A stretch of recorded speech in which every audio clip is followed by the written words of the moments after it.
డిస్క్రిప్షన్లో కూడా స్తోత్రం ఇస్తాం. నమస్తే సిద్ధసేనాని ఆర్యే మందరవాసిని కుమారి కాళి కాపాలి కపిలే కృష్ణపింగళే భద్రకాళి నమస్తుభ్యం మహాకాళి నమోస్తుతే చండి చండే నమస్తుభ్యం తారిణీ వరవర్ణిని కాత్యాయని మహాభాగే కరాళి విజయే జయే శిఖిపించధ్వజధరే నానాభరణభూషితే అట్టశూల ప్రహరణే ఖడ్గఖేటకధారిణి గోపేంద్రస్యానుజే జ్యేష్ఠే నందగోపకులోద్భవే మహిషాశ్రు ప్రియే నిత్యం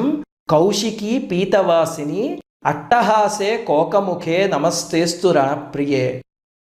ఉమే శాకంభరీ శ్వేతే కృష్ణే కైటభనాశిని హిరణ్యాక్షి విరూపాక్షి సుధృమ్రాక్షి నమోస్తుతే వేదశ్రుతి మహాపుణ్యే బ్రహ్మణ్యే జాతవేదసి జంబూకటక చైత్యేషు నిత్యం సన్నిహితాలయే త్వం బ్రహ్మ విద్యా విద్యానాం మహానిద్రా చ దేహినాం స్కందమాతర్ భగవతి దుర్గే కాంతారవాసిని స్వాహాకారస్వధా చైవ కళా కాష్టా సరస్వతి సావిత్రీ వేదమాతా చ తథా వేదాంత ఉచ్యతే కాంతార భయదుర్గేషు భక్తానాం చాలయేషు చ నిత్యం వససి పాతాళే యుద్ధే జయసి దానవాన్ త్వం జంభనీ మోహినీ చ మాయా హ్రీశ్రీస్తథైవ చ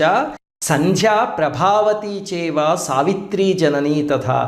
తుష్టిః పుష్టిర్ధృతిర్దీప్తిర్ చంద్రాదిత్య వివర్ధిని భూతిర్భూతిమతాం సంఖ్యే వీక్ష్యసే సిద్ధచారణైః స్తుతాసిత్వం మహాదేవి విశుద్ధేనాంతరాత్మన జయో భవతు మే నిత్యం త్వత్ప్రసాదాత్ రణాజిరే. ఇది 13 శ్లోకాల స్తోత్రం.